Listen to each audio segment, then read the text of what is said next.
I got my ticket for the long way round. 2 bottle whiskey for the way. And I sure would like some sweet company. And I'm leaving tomorrow. What do you say? When I'm gone. When I'm gone. You're gonna miss me when I'm gone. You're gonna miss me by my hair. You're gonna miss me everywhere. Oh, you're gonna miss me when I'm gone. When I'm gone. When I'm gone. You're gonna miss me when I'm gone. You're gonna miss me by my hair. You're gonna miss me everywhere. Whoa, you're gonna miss me when I'm gone. Welcome to another exciting episode of the Unrelenting Alchemist, giving you the deets on all the things you need to know for spiritual purposes. Let's talk about the secret life of thought forms, color, shape, and architecture of the mind.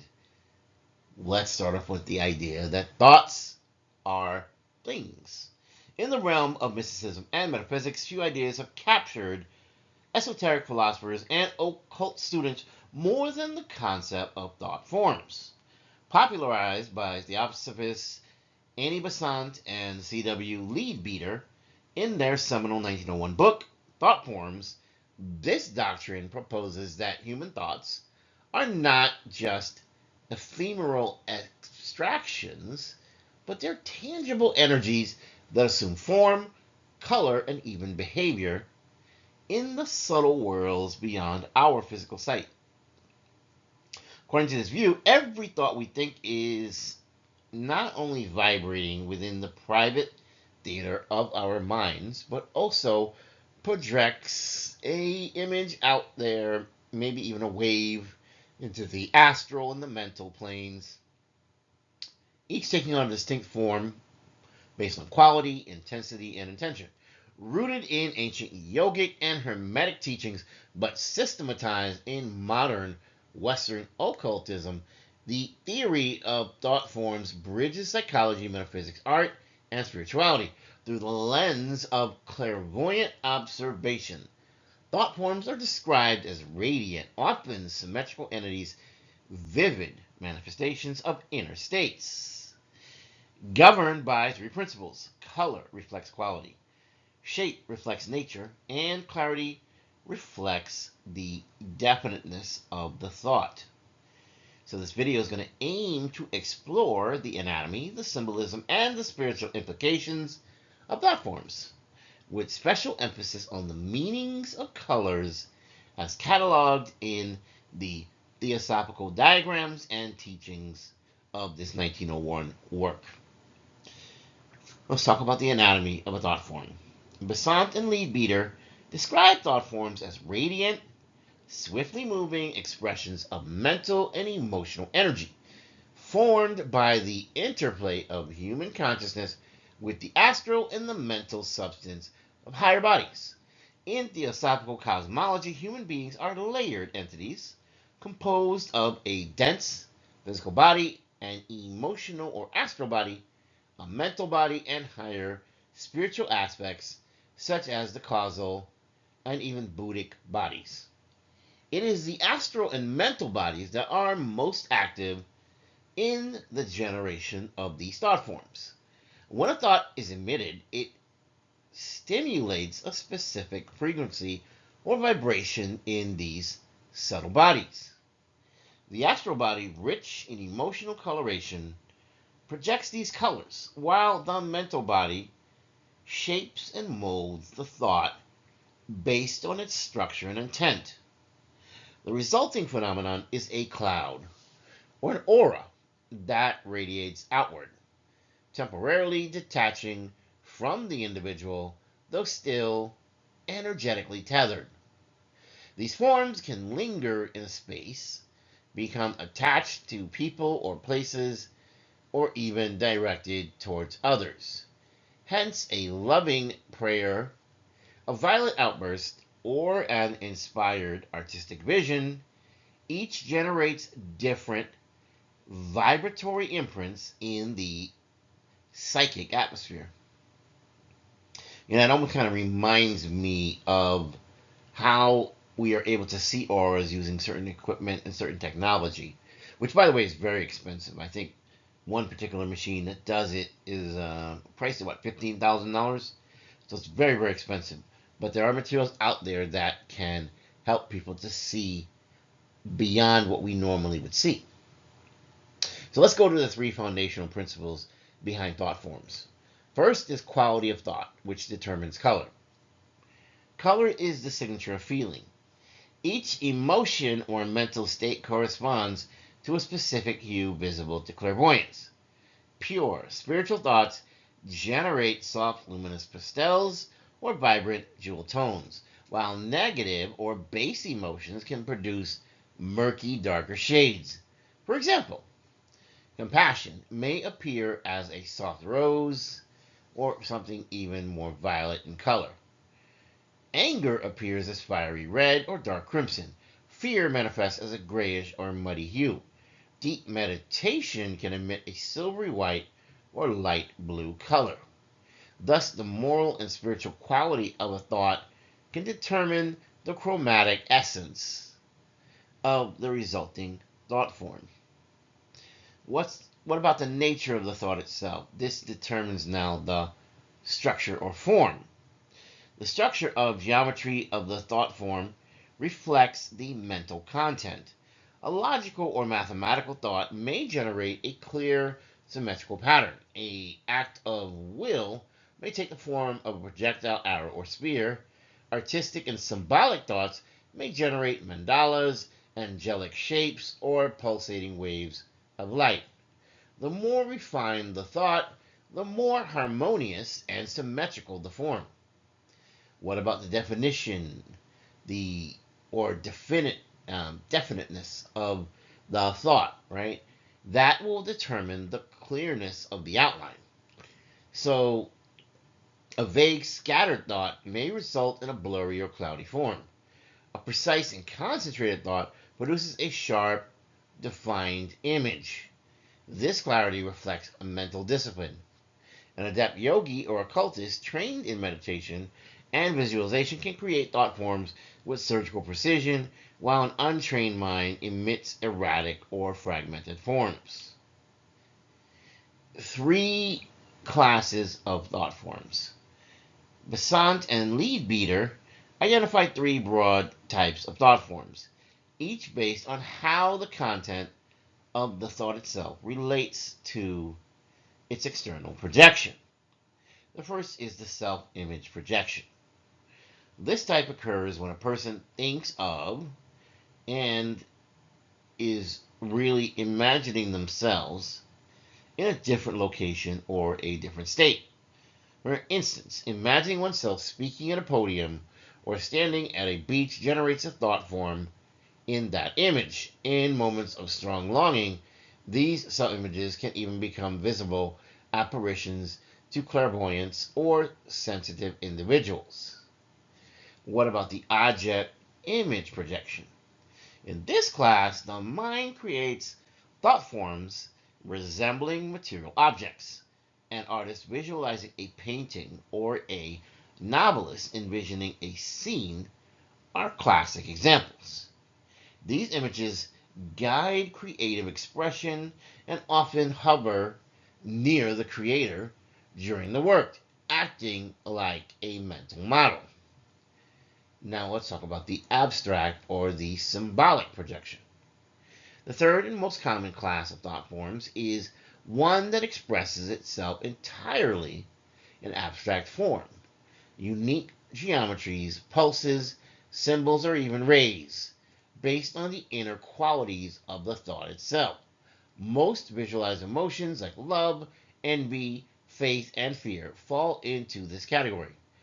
These are the forms studied extensively in the Thought Forms book, with illustrations showing whirls of color, flame-like spires, and concentric spheres, all corresponding to specific emotions or even spiritual states. So what is the meaning of color in thought forms? Well, I'm glad you asked that. One of the most striking features of thought forms is its frontispiece, which is a chart of 25 distinct colors, each corresponding to a particular emotional or mental state.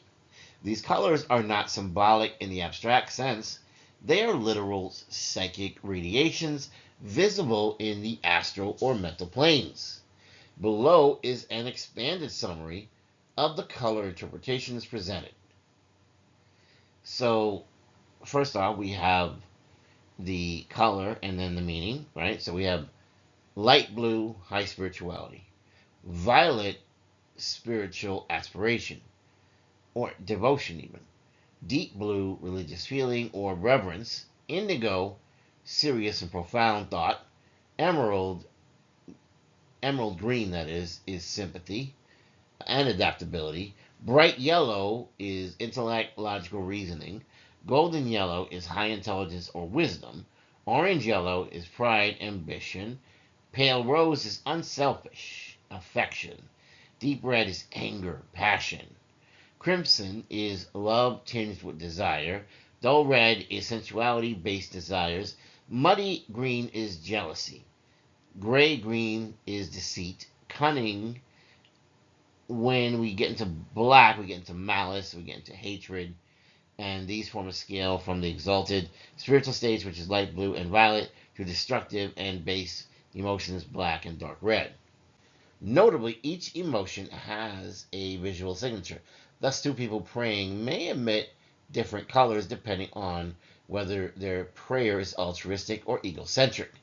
The presence of gold, rose, or violet suggests elevated states of compassion, spiritual insight, or pure love. By contrast, muddy green, dull brown, and even black reflect degradation of energy, thoughts that contract rather than expand the aura.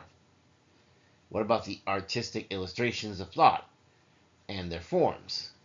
Well, the thought forms contain vivid, full color illustrations of various mental and emotional states. Each painting is based on the clairvoyant perceptions of Leadbeater and Besant and serves as both aesthetic as well as pedagogical tool.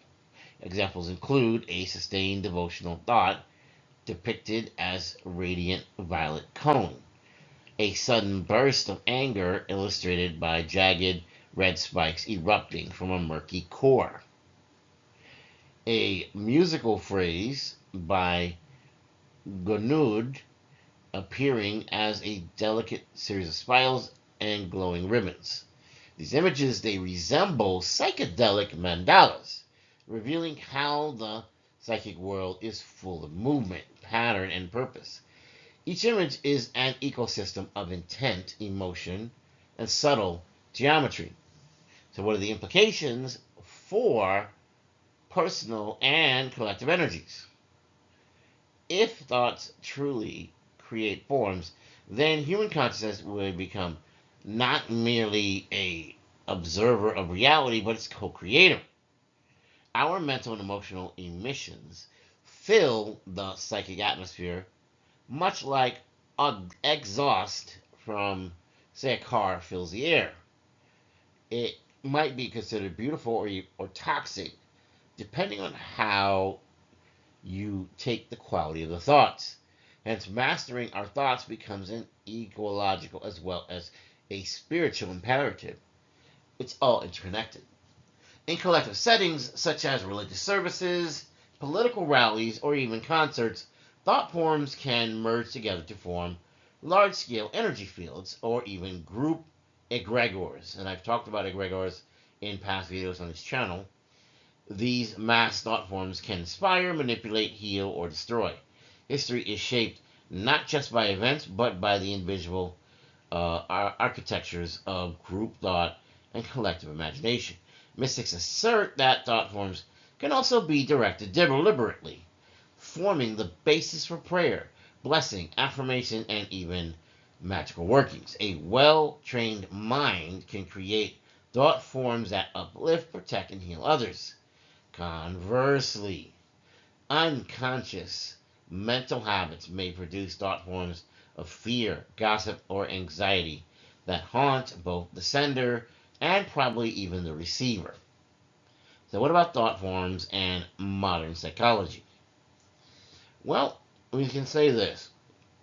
Although modern psychology doesn't formally recognize thought forms in the theosophical sense, emerging intersections do exist. The concept overlaps with Carl Jung's archetypes, Rupert Sheldrake's morphic fields, and the placebo effect, wherein beliefs create measurable physiological changes. Cognitive behavioral therapy, CBT, echoes the idea that thoughts shape our reality, just without attributing color or form to them. Visualization, mindfulness, and intention setting in therapeutic and spiritual contexts today mirror what Besant and Leadbeater taught a century ago. That concentrated mental energy is transformative. Whether or not one sees the forms themselves, the act of measuring one's thoughts is universally acknowledged as a path to clarity, as well as purpose and liberation. In conclusion, the light we send is worth study, and to study thought forms is to study the architecture of the soul in motion. It is to recognize that each human being is a painter, a sculptor, a transmitter in the invisible realms. Our moods, our choices, our desires, and the dreams that we dream are not just internal phenomena, but rather radiant bursts of living energy, participating in the wider psychic ecology of the universe. From the gentle violet cone of devotion to the jagged red explosion of rage, each thought form carries with it the story of its maker. By understanding the colors of our thoughts and the shapes they weave, we come closer to living as actively conscious creators. We're bringing light to ourselves and to the collective mind of the world. Thus, as the ancient saying goes, as a man thinketh in his heart, so is he. But now we might also say, so he creates. In the temple of thought, color is prayer, shape is will, and intention is truly the architect of eternity. Thank you so much for joining me in this sacred hour. This has been the Unrelenting Alchemist. Until next time, walk wisely, walk bravely, and when the dark calls, answer not with fear, but with fire and light. Take care. And if I don't see you, good morning, good afternoon, good evening, and good night. Please don't forget to like, share, and subscribe. I love you.